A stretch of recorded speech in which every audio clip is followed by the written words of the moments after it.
నమస్తే, నేను Rajesh. Welcome to big debate. ఇక మరికొన్ని గంటల్లో తెలంగాణలో మున్సిపల్ ఎన్నికలు జరగబోతున్నాయి. 116 మున్సిపాలిటీలకు 7 కార్పొరేషన్లకు ఈ ఎన్నికలు జరగబోతున్నాయి. ఇప్పటికే అధికారులు అన్ని ఏర్పాట్లు, ఎన్నికల కమిషన్ అయితే అన్ని ఏర్పాట్లు చేశాయి. ఇక ఆయా కేంద్రాల నుంచి ఆయా కేంద్రాలకైతే ఈ ఎన్నికల సిబ్బంది సామాగ్రి అంతా తరలించారు.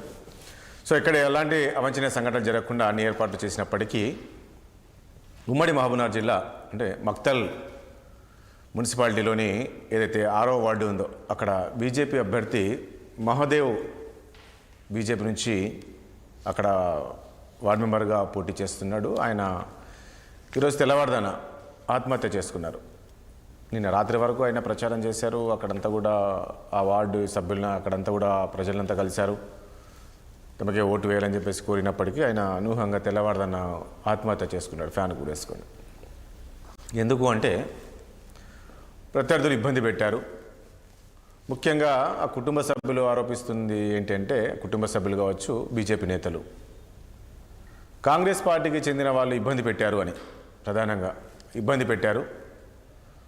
అతన్ని గత వారం రోజులుగా ప్రతిరోజు ఇబ్బందులు పెట్టడం, అట్లా ఆయనను ఒక మానసిక క్షోభకు గురి చేశారు.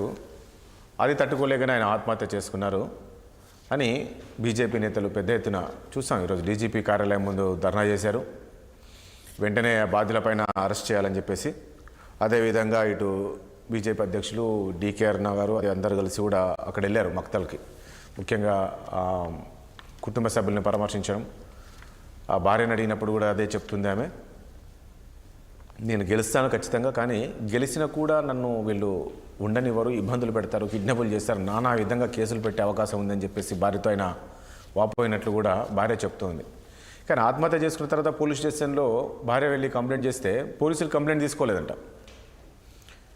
ఆమె చెప్తుంది ఏంటంటే, ఈ చావుకు కారణమైన వాళ్ళు ఎవరైనా పేర్లు నేను చెప్పాను, చెప్తే అక్కడ పోలీసులు నా కంప్లైంట్ తీసుకోవట్లేదు, తర్వాత నా కూతురు నుంచి కంప్లైంట్ తీసుకున్నారు అనేది ఆమె చెప్తోంది. నిజంగా ఈ చిన్న ఎలక్షన్లు కూడా మరి ఆ స్థాయిలో ఇబ్బంది పెట్టాల్సిన పరిస్థితి ఏమొచ్చింది? ఈరోజు వాళ్ళు ఆరోపణలు చేస్తున్నట్టు నిజంగా ఆ స్థాయిలో మంత్రి ఇబ్బంది పెట్టారంటారు, ఆ కాంగ్రెస్ నేత వాళ్ళు ఇబ్బంది పెట్టినారని చెప్పేసి చెప్తున్నారు. కానీ దీన్ని తీవ్రంగా ఖండిస్తుంది కాంగ్రెస్ పార్టీ. అలాంటిది ఏమీ లేదు. వాళ్ళ ఇబ్బందులతోటి ఆయనకు ఉండే అప్పుల వల్లనే ఆయన చనిపోయాడు తప్ప ఇదంతా కూడా కావాలనే బీజేపీ ఒక రాద్ధాంతం చేస్తుంది. ఎన్నికల్లో ఏదో రకంగా క్రియేట్ చేసి ఏదో గెలవాలనే విధంగా చేస్తుంది అనేది ఈరోజు వీళ్ళు చెప్తూ ఉన్నారు, కాంగ్రెస్ పార్టీకి చెందిన నేతలు.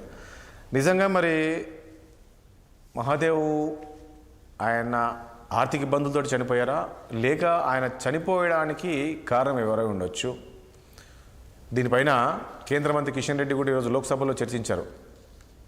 ఈరోజు ఒక ముఖ్యమంత్రి జిల్లా అయిన మహబూబ్నగర్ జిల్లా ముఖ్యమంత్రి సొంత జిల్లా, అక్కడ వాళ్ళ వేధింపులు తట్టుకోలేక, కాంగ్రెస్ పార్టీ నేతల వేధింపులు తట్టుకోలేక మా వార్డు మెంబర్ ఎవరైతే మహాదేవ్ ఉన్నాడో మహాదేవ్ ఆత్మహత్య చేసుకున్నారు అనేది ఈరోజు లోక్సభలో ఆయన ప్రస్తావించారు. ఒకసారి కిషన్ రెడ్డి కూడా ఏం మాట్లాడారు అనేది ఒకసారి విందాం. తెలంగాణ రాష్ట్రంలో రేపు మున్సిపల్ ఎలక్షన్ జరుగుతూ ఉన్నాయి. అందులో ముఖ్యమంత్రి గారు సొంత జిల్లాలోనే ఈరోజు అనేక రకాలుగా దౌర్జన్యాలు చేస్తా ఉన్నారు. ఆ ఎన్నికల్లో ఈరోజు కిడ్నాప్ చేస్తా ఉన్నారు. బీజేపీ అభ్యర్థి ఈరోజు సూసైడ్ చేసుకోవడం జరిగింది. ముఖ్యమంత్రి గారు సొంత జిల్లాలో దౌర్జన్యము, దోపిడీ, కిడ్నాప్లు, డబ్బులు వంచడాలు, ఈ రకంగా అత్యాచారాలు చేస్తా ఉన్నారు. దీని మీద నేను సవాళ్ళు తీసుకొస్తున్నాను, ఖండించాల్సిందిగా కోరుతా ఉన్నాను. చూసాం కదా, ఈ రకంగా మాట్లాడారు. అక్కడ సొంత జిల్లాలోనే ముఖ్యమంత్రి సొంత జిల్లాలోనూ దోపిడీకి పాల్పడుతున్నారు, డబ్బులు ఏరులేపాడు, ఈ రకమైన కామెంట్ చేశారు. నిజంగా ఇందులో వాస్తవం ఉందా? సో ఇలాంటి అంశాలన్నీ కూడా మనం చర్చిద్దాం. చర్చలో పాల్గొంటున్నారు కాంగ్రెస్ పార్టీ సీనియర్ నాయకులు మానవతరాయ్ గారు లైవ్లో ఉన్నారు, బీజేపీ సీనియర్ నాయకులు వెంకరెడ్డి గారు, అదేవిధంగా మన స్టూడియోలో రాజకీయ విశ్లేషకులు సీనియర్ జర్నలిస్టు విజయ్ గారు కూడా లైవ్లో ఉన్నారు. ఏంటి మానవతరాయ్ గారు, ఏంటి ఇంతకుముందు అన్నట్లు, అదేవిధంగా కిషన్ రెడ్డి గారు అన్నట్లు ఈరోజు ఒక వార్డు మెంబరు ఒక పోటీ చేస్తే అతన్ని కూడా బతకనివ్వట్లేదు వీళ్ళు, కనీసం ఎందుకు అంత ఇబ్బందులు పెట్టారు అనేది ఈరోజు కాంగ్రెస్ పైన ప్రధానంగా ఆరోపణలు చేస్తున్నారు బీజేపీ నేతలు. ముఖ్యంగా లోకల్ ఉన్న కాంగ్రెస్ నేతలంతా కూడా ఇబ్బంది పెట్టారు, ముఖ్యంగా జిల్లా మంత్రి ఇబ్బంది పెట్టారు అతన్ని అని. నిజమైన వాస్తవం ఉందా వాళ్ళ ఆరోపణలో? మ్యూట్లో ఉన్నారు చూడండి ఒకసారి. ఇవన్నీ అబద్ధాలు. ఆడలేక పాత గజ్జలు ఆడలేక మధ్యలో ఊడన్నట్టు బీజేపీ వాళ్ళ కథ ఉంది. ఎంత దిగజారిపోయారండి, ఎంత నీచ రాజకీయాలకు పాల్పడుతున్నారు. ఒక 6వ వార్డులో అభ్యర్థి మక్తల్లో ఆత్మహత్య చేసుకుంటా అంటున్నారు. ఆత్మహత్య చేసుకుంటే దాన్ని కాంగ్రెస్ పార్టీ నాయకత్వానికి అంటగట్టి రాజకీయంగా లబ్ధి పొందాలని చూస్తున్నారు. ఇంతకన్నా దుర్మార్గం ఇంకేడనుందా? పార్లమెంట్లో మాట్లాడుతున్నారు. నిజంగానే చనిపోవడం బాధాకరం. కానీ ఆయన ఎందుకు చనిపోయిండు? వారం రోజుల నుంచి కాంగ్రెస్ నాయకులు అతన్ని బెదిరిస్తుంటే మరి కంప్లైంట్ ఇవ్వకూడదు. అంత పరిజ్ఞానం ఉన్న నాయకుడే కదా 6వ వార్డులో. బీజేపీ నాయకత్వం లేదు అక్కడ. వాస్తవంగా జరిగింది ఏంటంటే బీఆర్ఎస్ బీజేపీ ఒకటైని. కాబట్టి నువ్వు మెదలకుండా నోరు మూసుకొని కూర్చో, ఇంట్లో పడుండు, నువ్వేం ప్రశాంతంగా ఉండు, చూసుకుందాం ఎన్నికట్ట జరిగిద్దు అని చెప్పి బీజేపీ వాళ్ళే హెచ్చరించినట్టుంది. మాకు సమాచారం వస్తుంది. ఇవాళ ఎవరు మాట్లాడారు, ఎవరు ఫోన్ చేసి బెదిరించారు అంటే మంత్రులకి కాంగ్రెస్ నాయకత్వానికి ఆపాదిస్తే ఓట్లు రాలుతాయి. అంటే ఈ ఒక్క చావుని, అంటే శవ రాజకీయాలు అంటారు వీటిని, ఈ ఒక్క చావును పట్టుకొని రాష్ట్ర వ్యాప్తంగా లబ్ధి పొందాలి. కాంగ్రెస్ పార్టీ అన్యాయం చేసింది, కాంగ్రెస్ పార్టీ చేయబట్టి ఆత్మహత్య చేసుకోండి అని చెప్పేసి ఈ యొక్క చావుని రాజకీయ లబ్ధి కోసం, ఎన్నికల్లో లబ్ధి పొందడం కోసం వాడుకోవడం ఇంతకన్నా నీచ రాజకీయం ఇంకోటి ఉండదు. మేము ఈ పథకాలు ఇచ్చినాం, మెట్రో విస్తరణకి ఇచ్చినాం, లేదంటే మక్తల్ మున్సిపాలిటీ ఇది ఇచ్చినాం, మహబూబ్నగర్కి ఇది ఇచ్చినాం, కార్పొరేషన్ ఇది చేసినాం అని చెప్పుకోవాలి. కానీ బడ్జెట్లో గుండు సున్నా, గత బడ్జెట్లో గుండు సున్నా, పక్క రాష్ట్రానికి నిధులు వరద, తెలంగాణకు అన్యాయం. ఇది చెప్పుకోలేక ఈ చావును వాడుకునే ప్రయత్నం చేస్తున్నారు. చావు చనిపోవద్దు, అది బాధాకరం. ఎవరు కూడా ఆత్మహత్యలు చేయరు. నాయకులు అనేవాళ్ళు 10 మందికి ఆదర్శంగా ఉండాలి, బతికి సాధించాలి. కానీ ఒకటి మానవతరాయ్ గారు ఒక పాయింట్, ఆయన రాత్రి వరకు కూడా ప్రచారం అక్కడ, అంటే అక్కడంతా లోకల్ వార్డు మెంబర్ కదా, వాళ్ళ బస్తీల్లో కాలనీలో తిరిగి ఉన్నారు, అంతా బాగానే ఉన్నారు. అంటే మనకున్న ఇన్ఫర్మేషన్ ఏంటంటే భార్యతో చెప్పేవాడు, నేనంతా చెప్పాడంట, ఈ రకంగా ఇబ్బంది పెడుతున్నారు నన్ను ఎవరు కాంగ్రెస్ నేతలు, రేపు మనం గెలవడం అనేది ఖాయము, కానీ మనం నన్ను గెలిచినా కూడా వీళ్ళు బతకనివ్వరు అనే విధంగా ఆమెతో మాట్లాడారు. కట్టు కథలండి ఇవన్నీ కూడా. వాళ్ళు చనిపోయిన అప్పుల బాధకో లేదంటే ఖర్చు పెట్టలేకనో ఎన్నికల్లో మొత్తానికైతే ఆయన ఆత్మహత్య చేసుకుంటే అది ఎవరు చంపింది కాదు, ప్రేరేపించింది కూడా కాదు. దాన్ని ఈ విధంగా కట్టుకథలల్లి కాంగ్రెస్ పార్టీకి ఆపాదిస్తారు 100%. కాబట్టి నేనేమంటున్నా, ఇట్లా జరగటం బాధాకరమే. ఈ విధంగా ఆత్మహత్య చేసుకోవడం కూడా బాధాకరమే. ఒక నాయకుడు ప్రాణాలు తీసుకోవడం బాధాకరమే. కానీ బీజేపీ వాళ్ళు దీన్ని వాడుకొని రాష్ట్ర వ్యాప్తంగా మేము ఎన్నికల్లో లబ్ధి పొందాలనుకుంటే ఇంతకన్నా మూర్ఖత్వం ఇంకోటి ఉండదండి. ఇది చిల్లర రాజకీయం అంటారు. ఇంతకన్నా చిల్లర రాజకీయం ఇంకోటి లేదు. అరే ఎవరు ఫోన్ చేశారు చెప్పొచ్చు కదా, ఫిర్యాదు చేయండి. మరి ఎవరు బెదిరించారో ఏదో ఫిర్యాదు చేయమనండి. మంత్రి గారే స్వయాన అంటాడు కదా, మా బాజాప్తుగా ఫిర్యాదు చేయండి, నిజంగా మా పాత్ర ఉందంటే మేమే స్వచ్ఛందంగా అంగీకరిస్తాం అని అంటున్నారు. ఫిర్యాదు చేస్తే పట్టించుకోవట్లేదు అని అంటున్నారు కదా. ఇప్పుడు ఎవరు పట్టించుకోవట్లేదు. సక్రమంగా ఆత్మహత్య దాని విచారణ జరుపుతారు. విచారణ జరిపిన తర్వాత వెంటనే ఎఫ్ఐఆర్ నమోదు చేస్తారు, విచారణ జరుపుతారు. అంటే ఏం లేకుండా వీళ్ళే ఆఫీసర్లు అయితే ఎట్లా? వీళ్ళే నిర్ధారిస్తారా అన్ని కట్టుకథలల్లి? పార్లమెంట్లో మాట్లాడతారండి. ఇంత పార్లమెంట్లో మాట్లాడాల్సినటువంటి వేధింపులు ఉన్నాయండి. నిజంగా రోహిత్ వేములను చంపింది వీళ్ళు, అవి పార్లమెంట్లో మాట్లాడాల్సింది. బండారు దత్తాత్రేయ గారు వేధింపులు, అప్పుడున్నటువంటి రామచంద్రరావు గారు ఎమ్మెల్సీ వేధింపులు, ఆడ ఏబీవీపీ కార్యకర్తల వేధింపుల వల్ల చనిపోయిండు. అక్కడ సాక్ష్యాలు ఉన్నాయి, లేఖలు ఉన్నాయి. ఇక్కడ ఏమున్నాయి అసలు చెప్పండి? ఒక మంత్రి వచ్చి ఒక వార్డు కౌన్సిలర్ ఫోన్ చేస్తారండి ఎక్కడన్నా? ఎంత కట్టుకథలన్నా అబద్ధం అని అతకాలి ఇవన్నీ కూడా. కాబట్టి ఏదైనా డైరెక్ట్ ప్రజలకు చెప్పండి, మేము ఓట్లు రాబట్టుకోలేక వాళ్ళ ఆరోపణలు ఏంటంటే, ఒకటి మీరు అన్నట్లు మంత్రి టాపిక్ చేశారు కాబట్టి మంత్రి ఫోన్ చేశారు. సో ఆ రికార్డులన్నీ కూడా ఇప్పుడు ప్రజెంట్గా ఆయన చనిపోయింది కదా, ఆయన ఫోన్లో ఉన్నాయి, కానీ ఆ ఫోన్ పోలీసులతో ఉంది, ఇవ్వట్లేదు అనేది. మళ్ళీ అది ఎక్కడ అడిగిపోతాయండి. ఇప్పుడు విచారణ జరుపుతారు. మంత్రి గారే అంటాడు అసలు నేను ఆయనకి ఎందుకు ఫోన్ చేస్తాను? నేను ఆయన ఎవరు అసలు? ఆయన ముక్కు తెలియదు, ముఖం తెలియదు, ఆయన నాకు ఫోన్ చేయాల్సిన అవసరం ఏంది? ఇది మంచిగా బీజేపీ వాళ్ళు డీజీపీ ఆఫీసును ముట్టడించి పార్లమెంట్లో మాట్లాడటం అంటే ఏ విధంగా వాళ్ళు ప్లాన్ చేసుకున్నారో ప్రణాళికాబద్ధంగా ముందుకు పోతే అర్థం చేసుకోండి. అంటే ఒక వ్యక్తి వాళ్ళ బీజేపీ కార్యకర్త అప్పుల భారం డబ్బులు అక్కడ ఖర్చు అయ్యో మొత్తానికి ఏదో డబ్బులు ఖర్చు పెట్టలేకనో ఈ ఆత్మహత్య చేసుకుంటే దానికి ఈ విధంగా కట్టుకథలు అల్లి కాంగ్రెస్కి ఆపాదించి ఏదో రాజకీయంగా లబ్ధి అంటే పార్లమెంట్లో ఏంది అక్కడ అవిశ్వాస తీర్మానం పెట్టారు స్పీకర్కి 94 నిబంధన కింద 118 మంది సంతకాలు చేశారు. కాబట్టి అంశం పక్కదారి పట్టాల ఈ దేశం, అదేవిధంగా రాజకీయంగా తెలంగాణ లబ్ధి పొందాలి. ఇది ప్రధాన అంశం వాళ్ళది. పార్లమెంట్లో మాట్లాడారండి. తెలంగాణకు రావాల్సిన నిధుల విషయంలో మెట్రో విస్తరణకు డిపిఆర్ ఇస్తే 20,000 కోట్లు అవసరం మనకి. దాని గురించి దిక్కే లేదు అసలు. మానవతరాయ్ గారు ఇప్పుడు ముఖ్యమంత్రి సారీ ఇప్పుడు కేంద్ర మంత్రి కిషన్ రెడ్డి గారు పార్లమెంట్లో మాట్లాడింది విన్నారు కదా. అంటే ముఖ్యమంత్రి సొంత జిల్లాలో దౌర్జన్యాలకు పాల్పడుతున్నారు. దౌర్జన్యం ఎక్కడ పాల్పడడం చెప్పాలంటారు. ఇంకా వాళ్ళు నిజంగా కారణం కిషన్ రెడ్డే కారణం. కిషన్ రెడ్డే బెదిరించిండట, ఆయన నువ్వు తప్పుకో సైలెంట్ గా ఉండని. వాస్తవం నేను చెప్తున్నా. మరి దానిపైన మాట్లాడమని దమ్ముంటే అంటే ఎవరు కిషన్ రెడ్డి కిషన్ రెడ్డి ఎవరిని చనిపోయిన మాధవన్ బెదిరించారా? నువ్వు సైలెంట్ గా ఉండు. బెదిరించిన కార్యకర్తలతో 100%. రామచంద్రరావు బెదిరించినాడు, డీకే అన్న బెదిరించిందట. ఎందుకు తప్పుకో, మనం బీఆర్ఎస్ బీజేపీ ఒకటి, నువ్వు పోటీ చేస్తే ఓటు తీరిపోతుంది, కాంగ్రెస్ పార్టీ గెలుస్తుంది, కాంగ్రెస్ పార్టీ గెలవద్దు అనే వాళ్ళ ఉద్దేశం, అది దురుద్దేశం. దాన్ని ఏం చేశారు, దీన్ని రాష్ట్ర వ్యాప్తంగా అంశం చేయాలని చెప్పేసి రాజకీయంగా లబ్ధి పొందాలని చెప్పి వాడుకుంటుంది. ఇంత నీచ రాజకీయం ఉంటుందండి ఎక్కడన్నా? అంటారు శవ రాజకీయాలు అంటారు. ఇట్లాంటి ఇప్పుడు బీఆర్ఎస్ అలవాటు. ఇప్పుడు బీజేపీ ఇట్లా లబ్ధి పొందాలనుకుంటారు. కార్యకర్త చనిపోతే సానుభూతి ఎందుకు చనిపోయినో ఆర్థిక సాయం చేసే బదులు వాళ్ళ కుటుంబాన్ని అన్ని రకాలుగా ఆదుకోవాల్సిన పోయి ఎన్నడైనా ఆదుకున్నారండి వీళ్ళు? రాజాసింగే చెప్పిండు కదా బీజేపీ 10 లక్షలేమో ఈ రోజు ఆ కుటుంబానికి ఆర్థిక సాయం చేసినట్టున్నారులే. ఇప్పుడు ఇంకా రాలే, మా దృష్టికి అయితే రాలేదు. చేశారు రామచంద్రరావు గారు అన్నం చేశారు. చూసారు ఎక్కడన్నా? వెంకరెడ్డి గారు పేద ప్రజలు ఎక్కడ సంక్షేమ పథకాలే డబ్బులు ఇవ్వమంటే కాదు ఒకటి మీరు కాదు మనోహరరావు గారు, మీరు ఇలా పదే కేంద్రం ఏమి ఇవ్వట్లేదు అన్నందుకు ఇప్పుడు కిషన్ రెడ్డి గారు సవాల్ విసిరారండి. కేంద్రం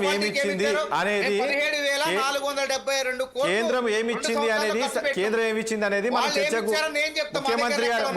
ముఖ్యమంత్రి గారు ఎక్కడికి రమ్మంటే అక్కడికి వస్తా, ముఖ్యమంత్రి గారు ఎక్కడ రమ్మంటే అక్కడికి వస్తా, చర్చకు పెడదాం, అసెంబ్లీలో ఇంకెక్కడ చర్చకు పెడదాం అని చెప్పేసి కొద్దిసేపు ఢిల్లీ నుంచి సవాల్ విసిరారండి. ప్రభుత్వం నిధులు డైవర్ట్ చేయకుండా, కేంద్ర ప్రభుత్వం నుంచి నిధులు ఇవ్వకుండా 17 17,472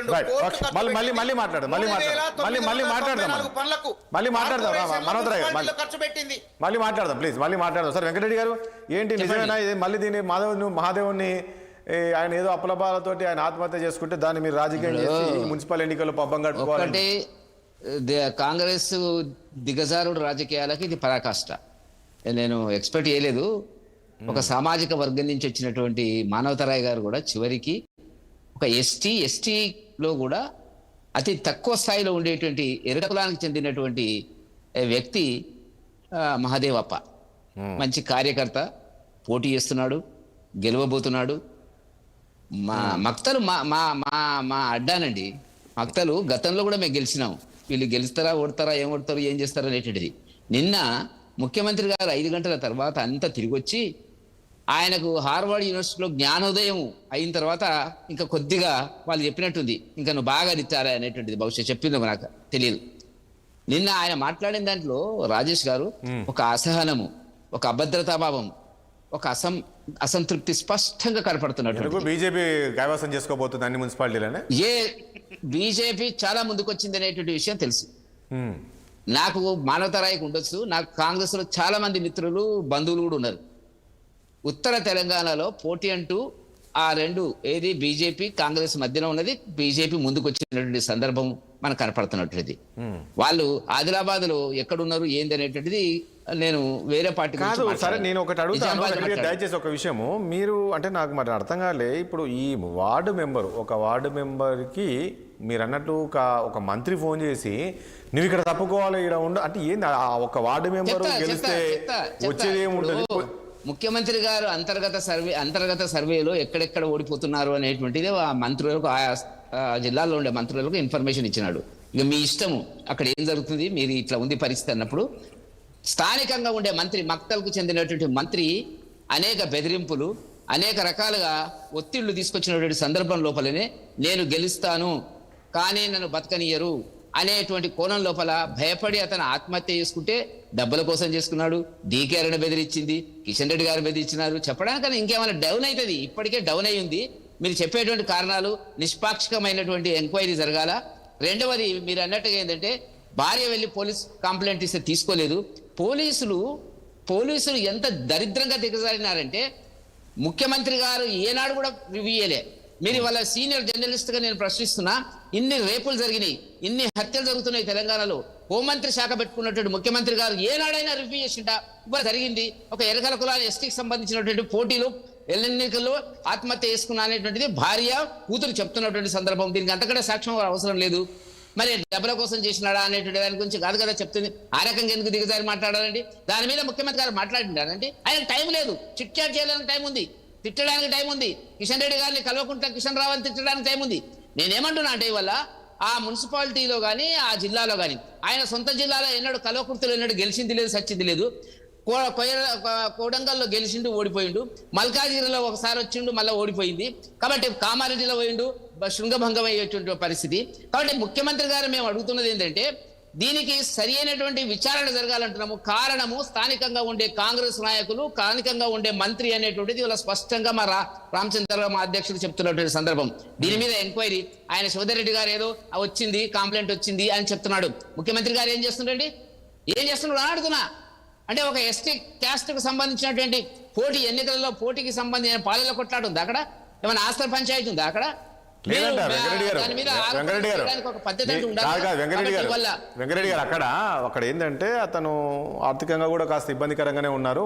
ఆ పోటీలు అతనితో పాటు వాళ్ళ కుటుంబ సభ్యులు ఇంకోరేమో కాంగ్రెస్ నుంచి ఉన్నారు అనేది తెలిసింది. సో ఉండొచ్చు. అదే అన్నట్టు ఆర్థికంగా ఇప్పుడు రాజేష్ గారు పోటీ చేసే వాళ్ళు చాలా మందికి ఆర్థిక ఇబ్బందులు ఉంటాయి. మనకు తెలియదు ఏమని చెప్పండి. ఎంత బలంగా ఉండి ఆర్థికంగా ఉండి మా దగ్గర డబ్బు ఉంది అని వచ్చేటట్టు ఉంటారు కదా. బెదిరింపులు, ఆ బెదిరింపుల వల్ల నువ్వు గెలిచినా కూడా బిడ్డ నీ సంగతి ఏంది అనేటువంటి పద్ధతుల ఫోన్ తీసుకున్నారు కదా. ఫోన్ తీసుకున్నటువంటి దానికి సంబంధించినటువంటి ఎవరు కాల్స్ చేసినారు ఏందనేటువంటిది ఎంక్వైరీ రావాలి. కానీ ఒకటి వెంకటరెడ్డి గారు మీరన్నట్లే కరెక్టే. ఇప్పుడు గత వారం రోజుగా నేను బెదిరిస్తున్నారు అన్నప్పుడు మరి ఇతను కూడా పోలీసులకు కంప్లైంట్ చేస్తే బాగుండేదేమో. పోలీసులు కంప్లైంట్ చేయడం, స్థానికంగా మీ బీజేపీ నేతలకు ఫిర్యాదు చేయడం, ఈ రకంగా పరిస్థితులు ఏందనేది మామూలుగా వస్తాయి, కాల్స్ వస్తాయి. ఈ చేసినాడు చెప్తున్నాడు, భార్య చెప్తున్నాడు, అక్కడ కార్యకర్తలకు చెప్తున్నాడు, ఇవన్నీ జరిగి ఉంటది కదా. జరగలేదు అనేటువంటిది కాదు కదా. ఈ స్థాయిలో ఆ పరిస్థితి అనేటువంటిది కానీ బిడ్డ నువ్వు ఉంటావా పోతావా అనే పద్ధతుల వల్ల మాట్లాడుంటారు వీళ్ళు. మాట్లాడినప్పుడు ఏం చేస్తాడు? ఇక నేను గెలిస్తే అక్కడ పార్టీకి ఇబ్బంది వస్తుంది, ఇక్కడ మళ్ళీ కుటుంబానికి ఇబ్బంది వస్తుంది అని చెప్పి ఆత్మహత్య చేసుకున్నాను. ఆత్మహత్య చేసుకోవడం అంటే మామూలు విషయం కాదు కదండి. ఎంత ఎంత సంఘర్షణకు, మానసిక సంఘర్షణకు గురి అయితే ఒక వ్యక్తి ఆత్మహత్య చేసుకుంటాడండి.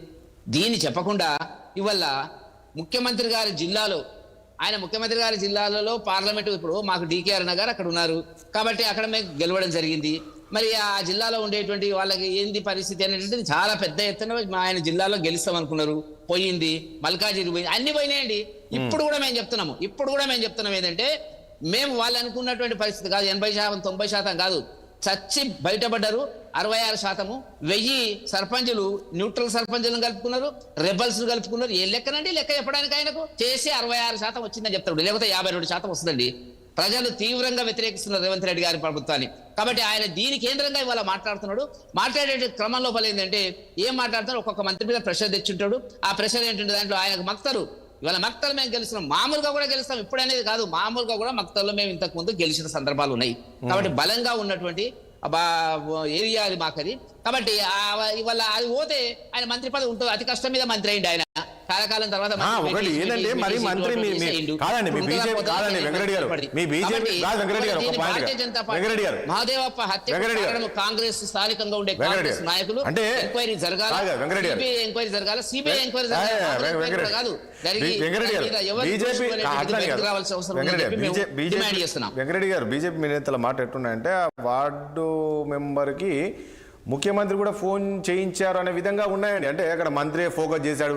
ఏముంటది ఆ ఒక్క వార్డుగా అతను ఎవరో కూడా మంత్రికి కూడా తెలియదంట, అతను ఏ వార్డులో ఉన్నాడు, అతని పేరు కూడా తెలియదు. ఈ రకంగా రాజకీయం చేయడానికి న్యాయంగా నేను ఎంక్వైరీ చేపిస్తాను.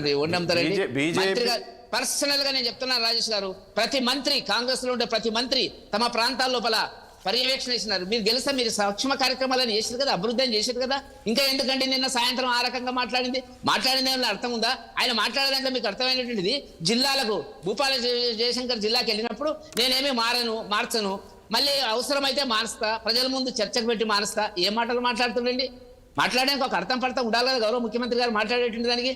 నిన్న సాయంత్రం మాట్లాడిన దాంట్లో మన అర్థం ఉందా? ఆయన అర్థం లేనివన్నీ మాట్లాడి ఎందుకు భయపడుతున్నారంటే వాళ్ళకి అర్థమైంది. ఇంటెలిజెన్స్ రిపోర్ట్స్ వాళ్ళకి స్పష్టంగా ఉన్నాయి. ఏంటంటే భారతీయ జనతా పార్టీ ఒక 6-7 జిల్లాలలో ముందుకొచ్చింది మనకంటే అనేటువంటిది మనకు ఉండేటటువంటిది. మొత్తం జిల్లాలు అంటే ఉమ్మడి జిల్లాల లోపల 5 నుంచి 6 జిల్లాల లోపల మేము ముందుకొచ్చినాం అనేటువంటిది చాలా స్పష్టమైనటువంటి సంకేతాలు ఉన్నాయి. కాబట్టి ఇప్పుడు ఆయన ఈ దీంట్లో ఇది జరిగితే రేపు ఆయన ముఖ్యమంత్రి పదవి ఉంటుందా పోతుందా మనకు తెలియని పరిస్థితి ఉండేది. ఆయన చాలా విషయాలు మాట్లాడినాడు. బొగ్గు గనుల గురించి ఎందుకు మాట్లాడలేదండి? కేబినెట్ లో మంత్రుల మధ్య జరుగుతున్నటువంటి సింగరేణి బొగ్గుల అవినీతికి సంబంధించి అమెరికా వచ్చిన తర్వాత మాట్లాడుతున్నాం. అవినీతిలో కాంగ్రెస్ పార్టీ బీఆర్ఎస్ పార్టీతో సమానంగా అంతకంటే ఎక్కువగా వాళ్ళు 10 ఏళ్ల లోపల ఆ మాత్రం అవినీతి చేశారు. అంతకంటే ముందు 2 సంవత్సరాల లోపల చేసినటువంటి అవినీతి స్పష్టంగా కనపడుతున్నది. కాబట్టి స్థానిక సంస్థల ఎన్నికలు ఇష్టం లేక పెట్టినారు. ఎందుకు పెట్టలేదు? జడ్పీటీసీ ఎంపీటీసీ ఓడిపోతామని స్పష్టంగా తెలిసినటువంటి పరిస్థితి. కాబట్టి ఇవన్నీ ఎందుకు గ్రామ పంచాయతీ ఎన్నికలు కూడా అలా అన్నారులే. గ్రామ పంచాయతీ ఎన్నికలు కూడా కాంగ్రెస్ కి ఇష్టమే పెట్టారన్నది, కానీ వాళ్ళు గెలిచారు. రైట్, మాట్లాడదు విజయ్ గారు. ఏంది నీ మక్తల్ ఇష్యూ ఎట్లా చూస్తారు మీరు? ఇందులో నిజంగా కాంగ్రెస్ పాత్ర ఉందా? కాంగ్రెసే బలవంతంగా ఆయన బలవన్మరణానికి కారణం అక్కడ ఉన్న స్థానిక కాంగ్రెస్ నేతలు అనేది బీజేపీ ఆరోపణలు చేయడం, ఇక్కడ డీజీపీ ఆఫీసు ముట్టడించడం, డీజీపీ ప్రెస్ మీట్ మాట్లాడుతుంటే ఇక ఒకవైపు అధ్యక్షులు డీకేఆర్ను అక్కడికి వెళ్ళి అక్కడ చూస్తున్నాం కదా. ఎట్లా చూస్తారు? ఇదంతా నిజమే అనుకోవాలా, లేక రేపు ఈ బీజేపీ దీన్ని కూడా మన ఇంతకుముందు మనోతరాయ్ అన్నట్లు ఒక చూసుకొని అంటే ఒక శివరాజకీయాలాగా దీన్ని ముందు పెట్టి రేపు ఎన్నికల్లో గెలవాలని చూస్తున్నాను అనేది ఆయన ఆరోపణలో. రాష్ట్రంలో జరుగుతున్న మున్సిపల్ ఎన్నికలు ఒక మక్తల్ విషయమే కాదు, మొత్తం రాష్ట్రంలో జరుగుతున్న మున్సిపల్ ఎన్నికలు చూసినట్లయితే ఒక అప్రజాస్వామిక, ఒక అరాచక, ఒక భయోత్పాత, ఒక రౌడీ గుండాయిజం చేస్తున్నటువంటి లో ఎలక్షన్స్ జరుగుతున్నాయి. పూర్తిగా ఒక అరాచకమైనటువంటి వ్యవస్థలను అడ్డుపెట్టుకొని అరాచకమైనటువంటి రాజకీయాలు చేస్తూ బీజేపీ దేశవ్యాప్తంగా రాజకీయాలను ఎలక్షన్లను ఒక అప్రజాస్వామికంగా చేస్తుందని ఢిల్లీలో పార్లమెంట్లో నిత్యం రాహుల్ గాంధీ చెప్తున్నటువంటి వాళ్ళ అధికారం ఉన్న చోట ఇది బీజేపీకి నేర్పించేటువంటి పాఠం లాగా, అంతకంటే క్రూరంగా, అంతకంటే హీనంగా, అంతకంటే నెక్స్ట్ లెవెల్ రాజకీయం మున్సిపల్ ఎలక్షన్లో ఇక్కడ ఉన్నటువంటి కాంగ్రెస్ ప్రభుత్వం చూపిస్తున్నటువంటిది. మున్సిపల్ ఎలక్షన్ మక్తల్లో వీళ్ళు ఒక మక్తలు కాదు, ప్రతి చోట మంత్రులు. ఈరోజు అడ్లూరు లక్ష్మణ్ గారు ఎక్కడ చూసినా, పొంగులేటి శ్రీనివాసరెడ్డి గారు చూసుకున్నా, ఎక్కడ చూసినా మంత్రులే. చిన్నది కానీ పెద్దది కానీ ప్రతి రాజకీయ పార్టీ ఎట్లుంటుంది, ప్రతి అవకాశాన్ని మేము వినియోగించుకోవాలని చూస్తుంటారు. BRS party తిరగలేదే. ఓకే, మీరు చేయండి. మరి మీరు రోజు మరి మోడీని అంటున్నారు కదా, మోడీ మొత్తం దేశంలో మొత్తం మ్యానిపులేషన్ చేసే గెలుస్తుండని రోజు మీరు అంతకంటే డబుల్ మ్యానిపులేషన్.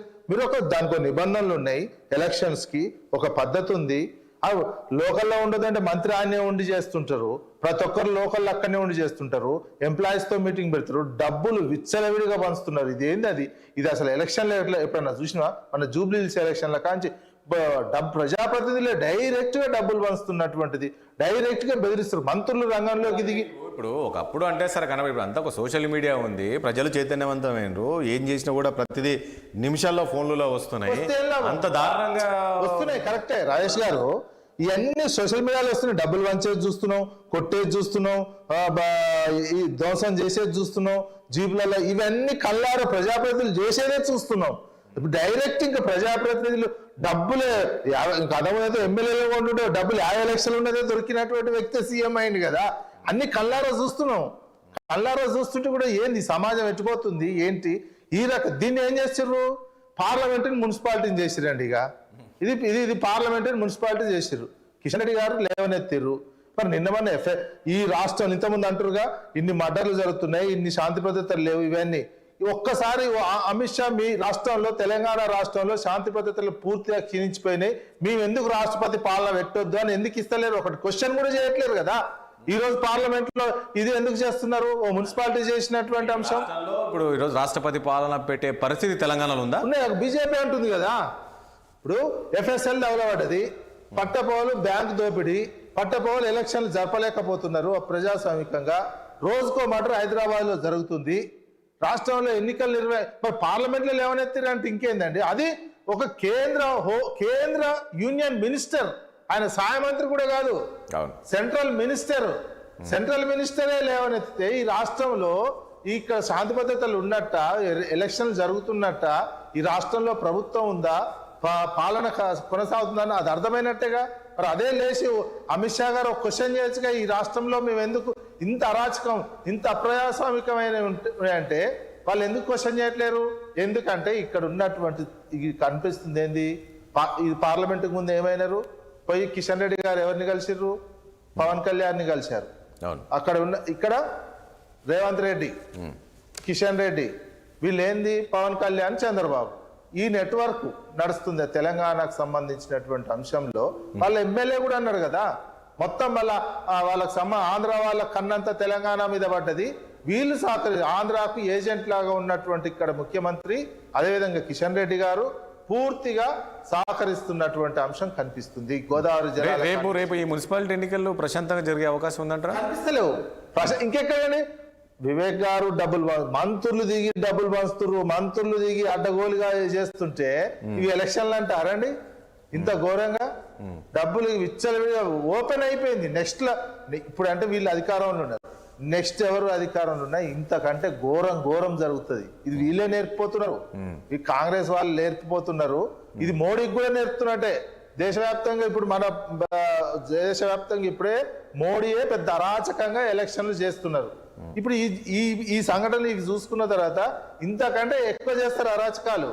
మరి అవే కావాలని ఇప్పుడు ఈ మక్తల్లో ఇప్పుడు ఎవరైతే మహాదేవ్ ఆత్మహత్య చేసుకున్నాడో దీనికి ఎవరు కారణమై ఉండొచ్చు? ఆయన ఆత్మహత్య అధికార కాంగ్రెస్ పార్టీయే కారణం.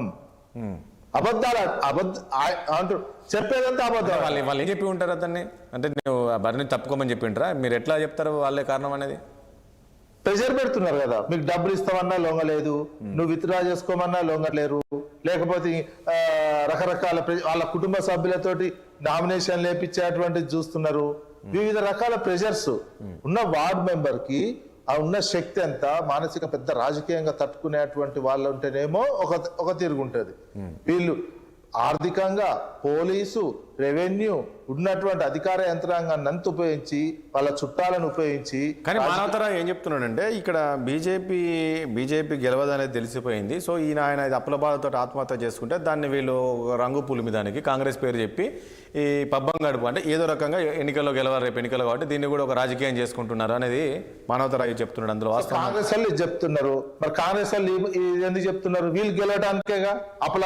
అప్పులపాలు ఒక వ్యక్తి ఆత్మహత్య చేసుకుంటే అప్లపాలైన ఒకవేళ ఉంటే రాసుకుంటారు. ఇప్పుడు ఉన్నటువంటి సందర్భంలో అప్లపాలై కాంగ్రెస్ వాళ్ళు ఏంది, అప్లపాలై వ్యక్తిగతమైనటువంటి ఆత్మహత్య, వ్యక్తిగత సమస్యలతో చేసుకోవాలి, రాజకీయ హత్య కాకుండా బయటికి ప్రొజెక్ట్ చేసి అది వ్యక్తిగతమైనటువంటిది. అంటే వీళ్ళు ఎలక్షన్లో లాభ పొందుదామనే కదా జరుగుతున్నటువంటిది.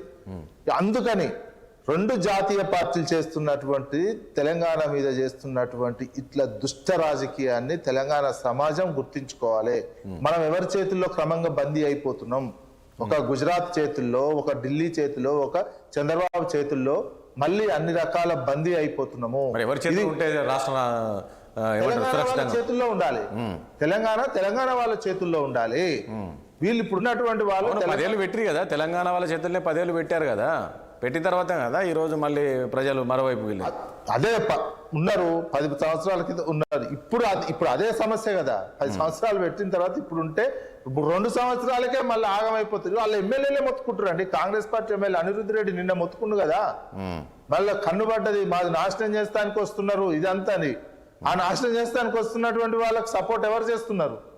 ఉన్న ముఖ్యమంత్రి చేస్తున్నారు, బడేబాయితో కలిసి చేస్తున్నటువంటిది కనిపిస్తుంది. చంద్రబాబు వీళ్ళు గురు శిష్యుల బంధంతో తెలంగాణను ఏ రకంగా చేస్తున్నారు అనేది చూసుకోవాలి, ప్రజలు అర్థం చేసుకోవాలి. లేకపోతే మళ్ళీ మనం బానిసల్లాగా వెళ్ళిపోతాం. గుజరాత్ కు, అటు అదానీకి, ఇటు చంద్రబాబుకు, వీళ్ళ కింద నలిగిపోయే. మానవతరాయ్ గారు ఈరోజు కేంద్ర మంత్రి పార్లమెంట్లో కూడా ఇప్పుడు ఈ మహాదేవ్ అంశాన్ని లేవనెత్తారు. ఇప్పుడు ఇంతకుముందు విజయ్ గారు చెప్పినట్టు నిజంగా రాష్ట్రంలో పరిస్థితి ఉందా? రాష్ట్రపతి పాలన పెట్టే పరిస్థితి ఉందా? రేపు జరిగే ఎన్నికలు కూడా ప్రశాంతంగా జరగవనే విధంగా ఆయన చెప్తున్నాడు. ఆ పరిస్థితి ఉందా మానవతరాయ్ గారు? మానవతరాయ్ గారు ఈరోజు కేంద్ర మంత్రి పార్లమెంట్ లో కూడా ఇప్పుడు విజయ్ గారు చెప్పినట్టు నిజంగా రాష్ట్రంలో పరిస్థితి ఉందా? రాష్ట్రపతి పాలన పెట్టే పరిస్థితి ఉందా? రేపు జరిగే ఎన్నికలు కూడా ప్రశాంతంగా జరగవనే విధంగా ఆయన చెప్తున్నాడు. ఆ పరిస్థితి ఉందా? మీరు ఫోన్ లో చూస్తున్నట్టు వినపట్లే మీరు మాట్లాడేది, అసలు మాకేం నిలవట్లే, ఈ ఫోన్ లో చూస్తాను. అవునా? ఓకే, మీరు అడిగింది కూడా ఏమి వినపడలే నాకు. యా, ఓకే, చెప్పండి. విజయ్ గారు మాట్లాడింది వినపడలే ఏమేమి? అవునా? ఇప్పుడు వినపడుతుందా? నేను మాట్లాడేది వినపడుతుందా? ఇప్పుడు మీరు మాట్లాడేది వినపడుతుంది. S PCR. ఒకటి, ఇప్పుడు విజయ్ గారు ఏం చెప్తారంటే అసలు రాష్ట్రంలో ఎక్కడ ఉంది శాంతి భద్రతల సమస్య ఉంది, నిజంగా కూడా రాష్ట్రపతి పాలన పెట్టాలి. ఈరోజు కిషన్ రెడ్డి గారు మాట్లాడింది కూడా నిజమే కదా, ఈరోజు రేపు జరిగే ఎన్నికలు కూడా ప్రశాంతంగా జరగవనేది ఈరోజు విజయ్ చెప్తున్నారు, సీనియర్ జర్నలిస్టు అనలిస్ట్ అయినా. ఇప్పుడు ఇంత దిక్కుమాలిన మాట్లాడటం ఇంకో ఇంతకన్నా దారుణం ఒకటి ఉండదు. రాష్ట్రపతి పాలన ఎందుకు పెడతారండి? ఏమైందని పెడతారు? ఇదేమన్నా మణిపూరా లేకుంటే ఈశాన్య రాష్ట్రాలా? బీజేపీ వాళ్ళు మొన్న సంవత్సరం పాటు అక్కడ జాతి విద్వేష గొడవలు వాళ్ళ మధ్య అట్లాంటి అంశాలు ఏమైనా ఉన్నాయి ఎక్కడ? ఏమన్నా ఎవరు ఆత్మహత్య చేసుకుంటే మన రాష్ట్రపతి పాలన పెడతారా? ఏం మాటలు మాట్లాడతారండి? అర్థం ఉండాలి, పర్థం ఉండాలి మాట్లాడటానికి. రాష్ట్రపతి పాలన పెట్టాను గతంలో ఎట్లా పెట్టారు, ఏ రాష్ట్రాలు ఎట్లా పెట్టారు అనేది తెలిసి కూడా ఈ విధంగా తెలివి తక్కువతనంగా మాట్లాడటం, భజన చేయటం, విశ్లేషణల పేరుతో వచ్చి బీజేపీ ఏ పార్టీ బీఆర్ఎస్కు భజన చేయటం. వీళ్ళు కాంగ్రెస్ గురించి ఒక మంచి మాట చెప్పరు, బీజేపీ గురించి ఒక మంచి మాట చెప్పరు. ఎంతకి కేసీఆర్ భజన, బీఆర్ఎస్ రాష్ట్రపతి పాలన పెట్టండి, రాష్ట్రపతి పాలన పెడతారు. అందుకే సీనియర్ జర్నలిస్ట్ అనే మాటేనాది, ఒక విశ్లేషకుడు అనే మాటేనాది. పార్లమెంట్ లో కిషన్ రెడ్డి లేవనెత్తిండు, ఎలక్షన్లు జరపలేదు పరిస్థితి రాష్ట్రంలో నెలకొలేదంటే శాంతి భద్రతలు ఉన్నట్ట? బీఆర్ఎస్ చంపిన విధంగా ఎలక్షన్లు జరపలేని సిచ్యువేషన్ కేంద్ర మంత్రి పార్లమెంట్ లో లేవనెత్తారండి. బీజేపీ మీద అదే బాధ పెడుతున్నది. ఎన్ని రకాల ఇబ్బంది కవిత గారు సమాధానం చెప్పండి. అంటే ఒకటి విశ్లేషకులు మాట్లాడే మాటలు కాదు ఇవి. విశ్లేషకులు కాంగ్రెస్ మంచి చెప్తారు, అంతేగాని ఒకటే భజన ఎక్కడ భజన విశ్లేషకులు అంటే ఇప్పుడున్న విశ్లేషకులను నిజమైన పిలవండి. తప్పు చేస్తే ప్రశ్నించే విశ్లేషకులు కావాలా?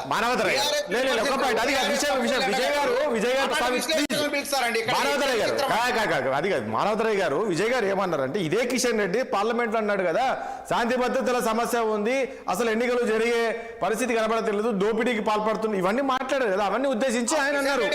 బుద్ధి లేదా సోయి లేకుండా మాట్లాడినాడు కేంద్ర మంత్రి విచక్షణ మనిషి మాట్లాడిండు. ఎందుకంటే పరువు పోద్ది. పంచాయతీ ఎన్నికల్లో ఇజ్జత్ పోయింది, 5% ఓట్లు వచ్చినాయి. మన జూబ్లీహిల్స్ ఎన్నికల్లో ఆయన పార్లమెంట్ పరిధిలో గతంలో 25,000 ఓట్లు వస్తే 13,000కు పడిపోయింది. కాబట్టి ఏం చేయాలా? ఈ విధంగా శవ రాజకీయాలు చేయాలని చెప్పి పార్లమెంట్లో మాట్లాడిండు. ఎన్ని సమస్యలు తెలంగాణ మన బయ్యారం ఉక్కు ఫ్యాక్టరీ గురించి మాట్లాడితే తెలంగాణ ప్రజలు బిచ్చమేసేవాళ్ళే ఓట్లు. మెట్రో విస్తరణ గురించి చర్చ జరిగితే అది అయ్యి మాట్లాడరు, తెలంగాణ అభివృద్ధి గురించి మాట్లాడరు. అంటే కార్యకర్త భారంతో ఆత్మహత్య చేసుకుంటే దాన్ని మాట్లాడతారు. పార్లమెంట్ లో సమయం పక్కదారి పట్టేయాలి. ఎందుకంటే వాళ్ళు అవిశ్వాస తీర్మానం ఇచ్చారు కదా, ఆ విశ్వాస తీర్మానం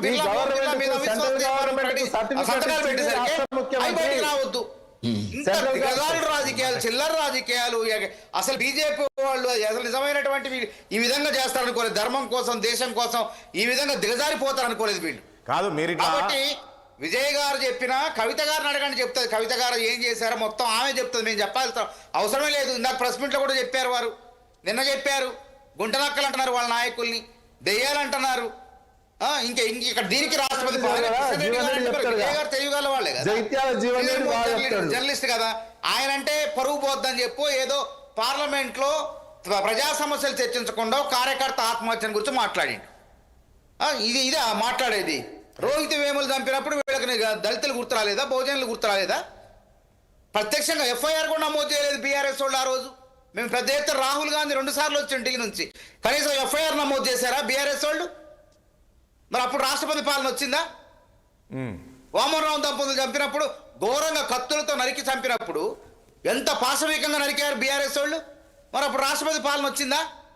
ఏం మాట్లాడుతున్నారండి? అర్థం పర్థం ఉండాలా? రాష్ట్రపతి పాలన దేనికి వస్తుంది? అత్యవసర పరిస్థితులు ఎట్లుంటాయి? ఆర్థిక అత్యవసర పరిస్థితులు లేకుండా ఇంకా వేరే ప్రత్యవసర పరిస్థితుల, జాతుల మధ్య సంఘర్షణ, శాంతి భద్రతలు అదుపు కాకపోతే అప్పుడు కేంద్రం జోక్యం చేసుకుంటుంది.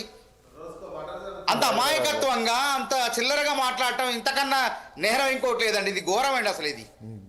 కాబట్టి ఆయన ఆత్మహత్య కారణాలు ఇంకా పోలీసుల విచారణ కాలేదు. అంత హడావుడిగా జరిగే ఎన్నికల్లో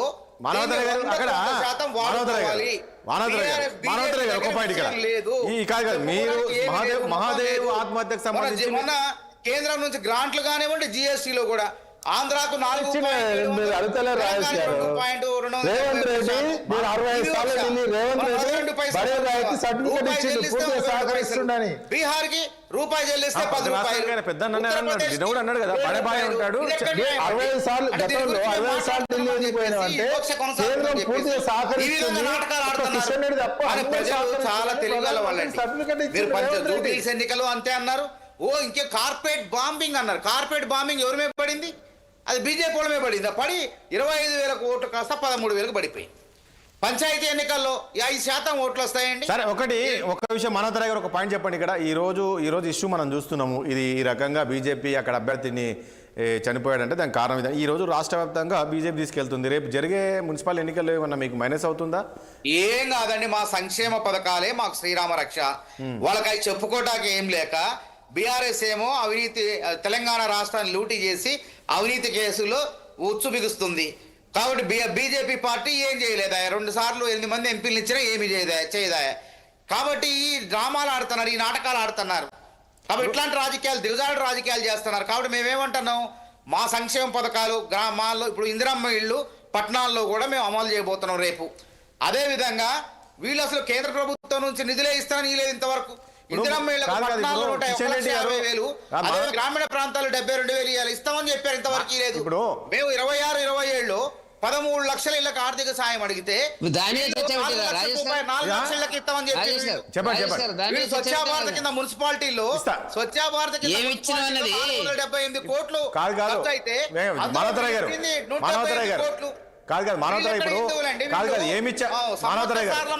జాతీయ హోదా ఇవ్వరు. కనీసం హిందువులు అని చెప్పుకునే వీళ్ళు 3 కోట్లు ఇవ్వండి. కేంద్రం నుంచి ఏమి ఇచ్చామనేది ఈ రోజు కిషన్ రెడ్డి గారు ఒకటి సవాల్ విసిరారు ముఖ్యమంత్రి గారికి.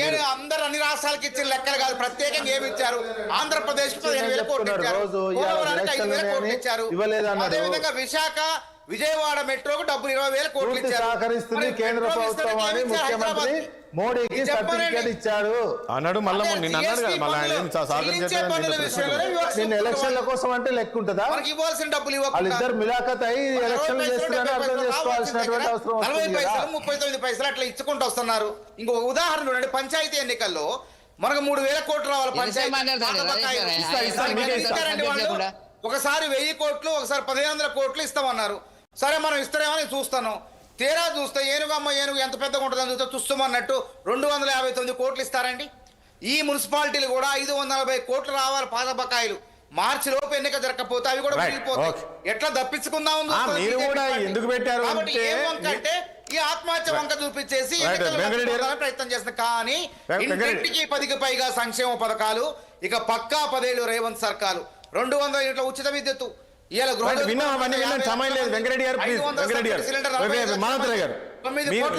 అదే చెప్తున్నారు. మీరు ఒక ఫ్రీ బస్ అని పట్టుకొచ్చి కూర్చున్నారు. 3 కోట్ల 10 లక్షల మందికి రేషన్ కార్డులు ఇచ్చి మనోహర్ గారు అవన్నీ మనం చాలా సార్లు చర్చించాము. వెంకరెడ్డి గారు ప్రధాన కారణాలు వెంకరెడ్డి గారు చెప్పండి, వాళ్ళు ఏమి ఇచ్చారు చెప్పండి. వెంకరెడ్డి ఇప్పుడు కిషన్ రెడ్డి గారు అదే అన్నారు, ఒక సవాల్ విసిరారండి. ముఖ్యమంత్రి గారిని రమ్మని చెప్పండి, మనం ఎక్కడ చర్చ అంటే అక్కడ పెడతామని. ప్లీజ్ వెంకరెడ్డి గారు, మేము ఇచ్చిన 17,000 కోట్లలో రైట్ వెంకరెడ్డి గారు ప్లీజ్. ఇప్పుడు ఒక్కటి రాజేష్ గారు, మీరు పెట్టిన చర్చ వేరు, ఆయన మాట్లాడుతుంది ఇది వాళ్ళ నాయకుడి దగ్గర నుంచి వీళ్ళకి వచ్చినటువంటి వారసత్వ వక్రీకరణ. ఇప్పుడు కిషన్ రెడ్డి గారు చాలా స్పష్టంగా చెప్పారు, ఒక గౌరవ కేబినెట్ మంత్రి ఆయనను పట్టుకొని ఆయనకు బుద్ధి లేనిది మీ రేవంత్ రెడ్డికి బాబు. మీ భాష ఏం మాట్లాడతారు? మీ భాష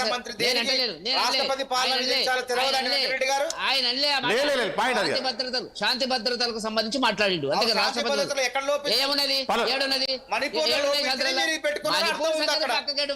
మణిపూర్ పక్కగట్టు.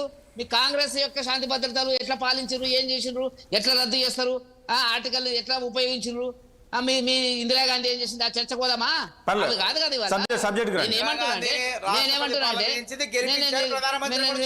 ఓడించరు, అడ్రస్లు కూడా చేసారు, అవి చర్చకి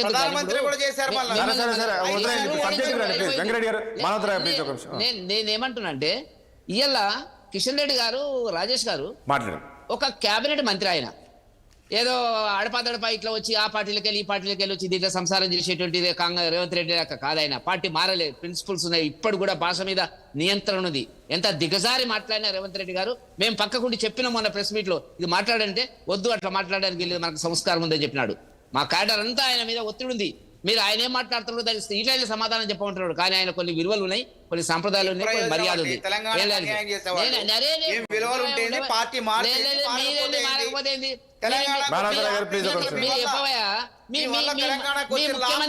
మీ ముఖ్యమంత్రి సరిపోదండి వెంకటరెడ్డి గారు. యాక్షన్ ఏది? ఇంత అరాచకం రాష్ట్రంలో జరుగుతుంటే కేంద్రం నుంచి యాక్షన్ ఏది? ఇద్దరు కుమ్మక్కయ్యలు అనేది కదా. ఆయన మానవతరాయ్ గారు వెంకటరెడ్డి మాట్లాడితే ప్లీజ్ ఒక నిమిషం ప్లీజ్. మీ చేసే అవినీతి ఏంటి? ఏం మాట్లాడుతున్నారు? మంత్రులు కొట్లాడుకుంటారు, మాట్లాడుతున్నాడు అవినీతి గురించి. అది చర్చ కాదు.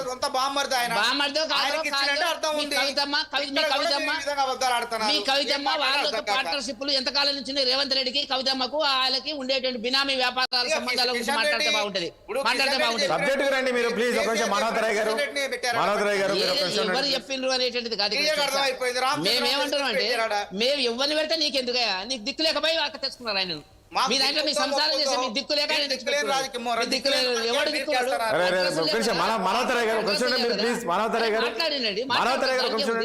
మాట్లాడతారు పార్లమెంట్ లో మాట్లాడతారు.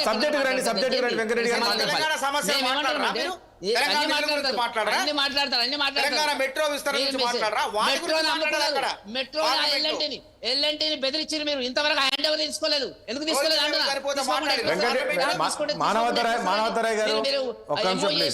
వేరే కంపెనీకి ఎంఓ చేసి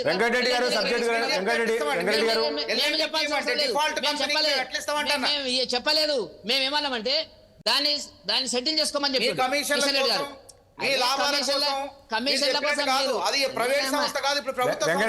రాజేష్ గారు ఆపితే నేను మాట్లాడతాను.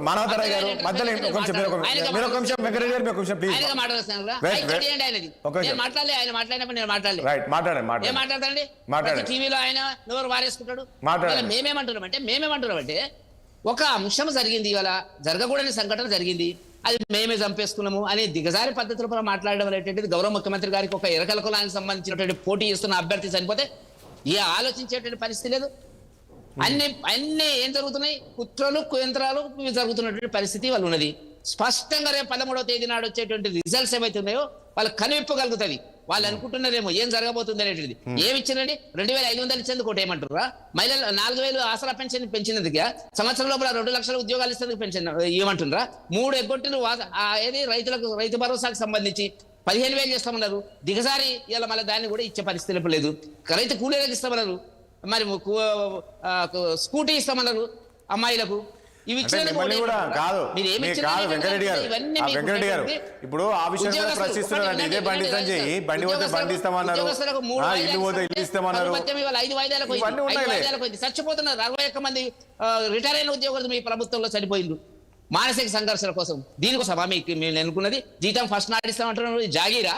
ఫస్ట్ నాడు ఇవ్వకపోతే ఆయన ఇవ్వకపోతే నువ్వు ఇవ్వకపోతే ఇవ్వాల్సిందే కదా. అదేదో పెద్ద గొప్ప విషయం అయినట్టుగా సూర్యుడు మా వల్ల పొద్దున్నే వస్తున్నాడు 6 గంటలకని చెప్పేటువంటి పద్ధతిలో దిగజారి మాట్లాడుతున్నటువంటి ముఖ్యమంత్రి గారి గురించి ప్రజలకు అర్థమైంది. రాజేష్ గారు తీర్పు ఇవ్వబోతున్నారు. ఏం తీర్పు వస్తుందో చూడండి. వాళ్ళ సర్వేలు వాళ్ళకున్నాయి, మా సర్వేలు మాకున్నాయి. ఛాలెంజ్ చేస్తున్నాం ఇవాళ 13వ తారీఖు నాడు మళ్ళీ మీరు లైవ్ పెట్టండి, ఏం జరుగుతుందో అర్థమవుతుంది.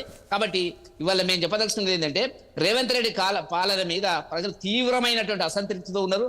మాటలు నేను చెప్తున్నా, ఏం చేసిండో చెప్పిండా? నిన్న గంటన్నర మాట్లాడిండు, చేసింది చెప్పిండా? ఆ టీఆర్ఎస్ కిషన్ రెడ్డి వీళ్ళని తిట్టడమే, ఆ తిడితే ఓట్లు పడితేనే అనుకుంటూ గతంలో పడ్డాయి పడవి కాదు. ఎందుకు వెంకరెడ్డి గారు అట్లా? వెంకరెడ్డి ఒక పాయింట్ ఎందుకు అంటే ముఖ్యమంత్రి గారు నిన్ననే కాదు, ఇది 2-3 సార్లు కిషన్ రెడ్డి కదా ఆయన పేరు, కిషన్ రావు అనే పేరు ఎందుకు అట్లా అంటే బీఆర్ఎస్ బీజేపీ ఒకటి అయిందన్న విధంగా కామెంట్ చేస్తే కిషన్ రావు అనే పేరు దిగజారి మాట్లాడితే నోటికి హద్దు పద్దు లేకుండా మాట్లాడితే ఏం సమాధానం చెప్తారండి? ఇవాళ కూడా కిషన్ రెడ్డి గారు చాలా జాగ్రత్తగా చెప్పారు సమాధానం. ఆయన ఏందో అనుకుంటున్నాడు, మాకట ఆయన ఎవరు అసదుద్దీన్ ఓవైసీ మాకట దేవుడు అంట. నీకు దేవుడు అసదుద్దీన్ ఓవైసీ లేకపోతే ఇలా బతికే పరిస్థితి లేదు. చాలా ప్రాంతాలు మీ అడ్రస్ ఎక్కడుందో మీరు వెతుకోండి, కాంగ్రెస్ వెతుకోండి. ఇప్పుడైతే బీజేపీకి కాంగ్రెస్ కొన్ని చోట్ల బీజేపీకి దేశం అంతా కాదు. ముఖ్యమంత్రి నిన్న కామెంట్ చేశారు, ఇప్పుడు వీళ్ళు రాముని కన్నా ఓవైసీని ఎక్కువ కొలుస్తుంటారు వాళ్ళు, ఎప్పుడు అదే వాస్తవమే. కాంగ్రెస్ కు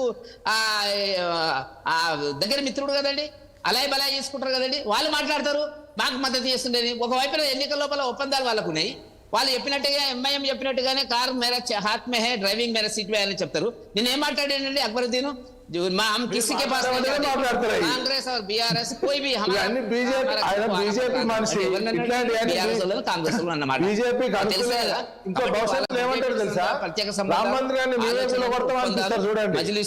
రామ మందిరాన్ని ఓవైసీ తోటి రామ మందిరాన్ని దేశంలో ఇలా 18 రాష్ట్రాల బీజేపీ ఎదగడానికి కారణం ఏంటంటే ఈ రాజకీయాలు అయితే మతపరమైనటువంటి రాజకీయాలలో కాంగ్రెస్ వెళ్ళడం వల్లనే ఇవాళ వాళ్ళకి ఒక ఆలోచన లేకుండా అయితే తెలంగాణలో కూడా అదే జరగబోతుంది, గుర్తుపెట్టుకోండి. వెంకరెడ్డి గారు ఈ మున్సిపల్ ఎన్నికల్లో కూడా బీజేపీ మీరు అనుకున్నట్లే మేము అనుకున్నట్టు కాదు చెప్పమన్నాడు. ఇప్పుడు ఆయన ఎన్ని సీట్లు వస్తాయో చెప్పమన్నాడు. 80% వస్తాయి వాళ్ళకు. గ్రామ పంచాయతీలో 80% రాలేదండి వాళ్ళకు. మీరు తీయండి, చంద్రబాబు నాయుడు దగ్గర నుంచి రాజశేఖర్ దగ్గర నుంచి ఏ ప్రభుత్వమైన అధికారంలో ఉన్నప్పుడు స్థానిక సంస్థల 75% తక్కువ రాలి, including 2 terms of Rajasekhara Reddy గారి పీరియడ్ కూడా వాళ్ళకి వచ్చినాయి. కాదు వెంకరెడ్డి, ఎక్కడైనా కూడా గవర్నమెంట్ ఏది ఉంటే అది ఈ స్థానిక సంస్థ ఎన్నికల్లో వెయ్యి న్యూట్రల్ గా వచ్చిన వాళ్ళు న్యూట్రల్ ఏకగ్రీవంగా ఎన్నికైన వాళ్ళ పార్టీ అంట, రిపల్స్ అంటే వాళ్ళ పార్టీ అంట. మరి వాళ్ళ పార్టీకి వచ్చిన ఓట్లు మళ్ళీ ఎక్కడేసుకోవాలి, అఫీషియల్ గా పోటీ చేసిన ఎక్కడ వేయాలి అని అర్థం ఉందా అని చెప్పడానికి? ఆయన ఏం చెప్తాడు, నిన్న మోదీ 13 ఏళ్ళ 12 ఏళ్ల పాలన, కేసీఆర్ 10 ఏళ్ల పాలన, మాది 2 ఏళ్ల పాలన. ఏం కంపారిజన్ అండి అది? తెలంగాణలో మేము పాలించినామా? కాదు. ఒకటి వెంకరెడ్డి గారు ఒక పాయింట్, ఇక్కడ మానవతారాయ్ గారు ఒక పాయింట్ లేవనెత్తారు. నిజమే. ఇప్పుడు ఏంటంటే ఇప్పుడు పార్లమెంట్లో ఈరోజు కిషన్ రెడ్డి గారు లేవనెత్తారు, ఈ వార్డు సభ్యులు ఎవరైతే ఆత్మహత్య చేసుకోవాలో దీనిపైన. ఇది ఓకే, కానీ మీరు ఆ వేముల రోహిత్ చనిపోయినప్పుడు కావచ్చు, మరొకరు చనిపోయినప్పుడు కావచ్చు, రాష్ట్రంలో ఉన్న పరిస్థితి, దీన్ని కూడా పార్లమెంట్లో లేవనెత్తింటే బాగుండేది కదా అనేది వీళ్ళు దంపతులు అక్కడ విచక్షణ రహితంగా ఆ రోజు ఏం చేశారు? ఆ లాయర్ కేసు మీరు ఏం చేశారు అంటున్నా. మరి మీరు రివైవ్ చేయలేదు, మీకు అధికారం వచ్చింది కదా. చెప్పినామండి అన్ని కేసులు మీరు అట్లే చేశారు. ఒక్క కేసు ఒక్కటి గుర్తుపెట్టుకోండి రాజేష్ గారు మనతలే ఒక్క నిమిషం ఆగు. రాజేష్ గారు చెప్పండి. మీ మొత్తం వారం రోజుల లోపల మీరు ఎంత స్టడీ చేసిరో కానీ నేను చాలా జాగ్రత్తగా రేవంత్ రెడ్డి గారి ప్రసంగాలను పరిశీలిస్తే విశ్లేషిస్తే కనపడ్డది ఒకటి ఏంటంటే, నేను అరెస్ట్ చేసేది లేదు కేసీఆర్ కుటుంబాన్ని, ఆ కేసులు నేను చూసేది లేదు. ఎవరు అరెస్ట్ చేయాలంట అంటే మీరు అన్నారు కదా సిబిఐకి అప్పచెప్పండి. కాదు కదా వెంకరెడ్డి గారు, చేతిలో ఉంటే కూడా చేయడు. వెంకరెడ్డి గారు అంటే మీరే కాదు, మీరే అన్నారు కదా ఈ కేసులు కాదు. ఏమంటారండి, జైల్లో డబుల్ బెడ్రూమ్ కట్టిస్తా, అక్కడనే పెడతా అన్నటువంటి వ్యక్తి చాలా స్పష్టంగా చెప్పాడు. ఏమని కిషన్ రెడ్డి ఎప్పుడు అరెస్ట్ చేస్తాడో నేను కిషన్ వెంకరెడ్డి గారు పిలవడం మానేస్తాను. మీరే అన్నారు కదా, బాధ్యత లేదు, ఆయనకు బాధ్యత లేదు. వెంకరెడ్డి గారు చాలా కేసులు ఉన్నాయి కదా. కాదు, మీరే అన్నారు కదా సిబిఐకి అప్పచెప్పండి, రేవంత్ రెడ్డి మీకు ధైర్యం అరెస్ట్ చేయమని ఆయన అరెస్ట్ చేస్తారు అని చెప్పి మీకు అప్పచెప్పాడు కదా. చెప్పిండు 3 రిజర్వాయర్లకు సంబంధించినటువంటి టెక్నికల్ అంటే డిజాస్టర్ మేనేజ్మెంట్ ఇచ్చిన రిపోర్ట్ మీద సాంకేతిక పరమైనటువంటి ఎంక్వైరీకి ఇచ్చిండు తప్ప ఆయన తీయండి టర్మ్స్ ఆఫ్ రిఫరెన్స్ లో ఫస్ట్ ఇచ్చిన దాంట్లో కింది దాకా 1,20,000 కోట్లు ఏదన్నా జరిగిందా, if there is any corruption. గిపిసి గోస్ కమిషన్ వచ్చిన తర్వాత దాన్ని మాట్లాడి అర్ధరాత్రి, అంతకుముందు మాకు ఏమన్నప్పుడు ఏమన్నాడు, లేదు వాళ్ళు కాంప్రమైజ్ అవుతారు. ఇదే కదా మాట్లాడింది. బీఆర్ఎస్ వాళ్ళ చేతుల్లో కంట్రోల్లోకి వెళ్ళిపోతుంది కాబట్టి నేను ఇయ్యనున్నాడు. మాట్లాడడానికి అర్థం ఉండాలి కదండి. గౌరవ ముఖ్యమంత్రి గారికి ఒక విలువ ఉంటది కదా. ఇంత విలువలు తక్కి ఏదంటే అది నోటికి మాట్లాడుతున్నారు. మీరు మాట్లాడుతున్నారు ఇవాళ విద్యుత్ శక్తి కొనుగోలు ఏమైందో చెప్పు.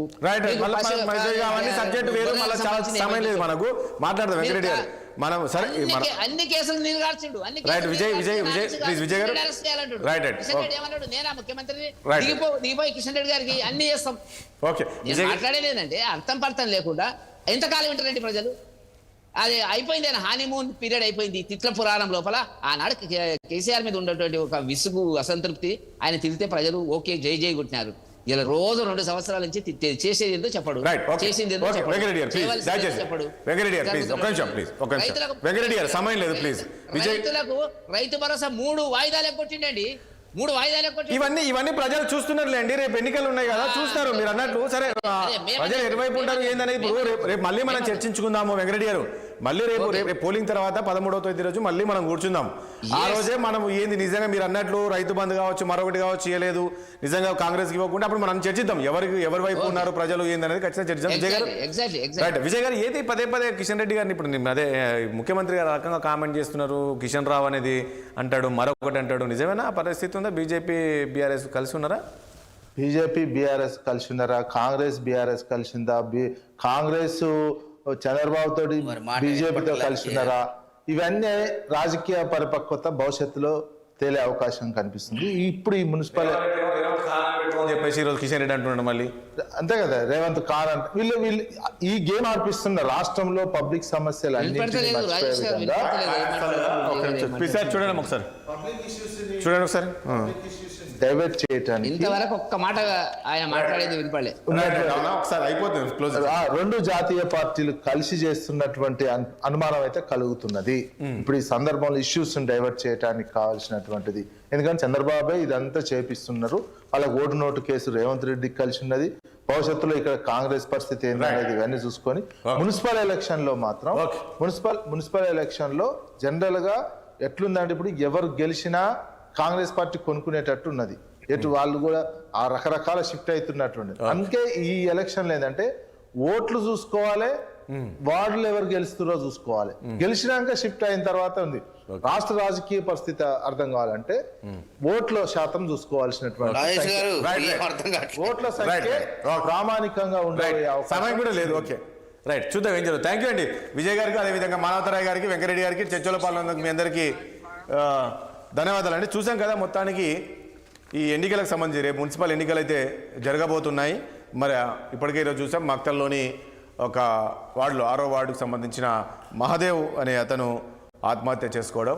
ఈ ఆత్మహత్య కారణం ఒకవైపు అధికార పార్టీ అని చెప్పేసి బీజేపీ ఆరోపణలు చేస్తుంది. సో ఆయన ఆత్మహత్యకు అప్పుల బాధతో ఆయన ఆత్మహత్య చేసుకున్నారని కాంగ్రెస్ చెప్తుంది. సో ఇదంతా బీజేపీ కూడా ఇక్కడ శివరాజకీయాలు చేయాలనేది చూస్తుంది అనేది కాంగ్రెస్ ఆరోపిస్తుంది. చూద్దాం ఏం జరగబోతుంది. రేపు జరిగే ఎన్నికలు ప్రశాంతంగా జరిగేందుకు ఇటు గట్టుదిట్టమైన భద్రత ఏర్పాట్లు అయితే చేశారు. అదేవిధంగా ఇటు ఎన్నికల కమిషన్ కావచ్చు, పోలీసులు కావచ్చు. మరి ఈ ఆత్మహత్య పైన పూర్తిగా దర్యాప్తు అయితే పోలీసులు చేస్తూ ఉన్నారు. ఎవరు ఈ ఆత్మహత్యకు బాధ్యులు అనే దానిపైన విచారించి వారిపై చర్యలు తీసుకుంటామని చెప్పేసి కూడా పోలీసులు చెప్తూ ఉన్నారు. చూద్దాం రేపు మున్సిపల్ ఎన్నికలు జరగబోతున్నాయి. దీనికి అన్ని ఏర్పాట్లు అయితే చేశారు. ఎలా ఉండబోతుంది, ఓటర్ల చైతన్యానికి కూడా ఎన్నికల కమిషన్ కూడా అన్ని ఏర్పాట్లు అయితే చేసింది. చూద్దాం ఏం జరగబోతుంది, ఎలా ఉండబోతుంది అనేది. ఇది వాళ్ళ చర్చ. రేపు మళ్ళీ కలుద్దాం. చూస్తున్నట్టు 6 సామాన్యుడి ఆరోపణ.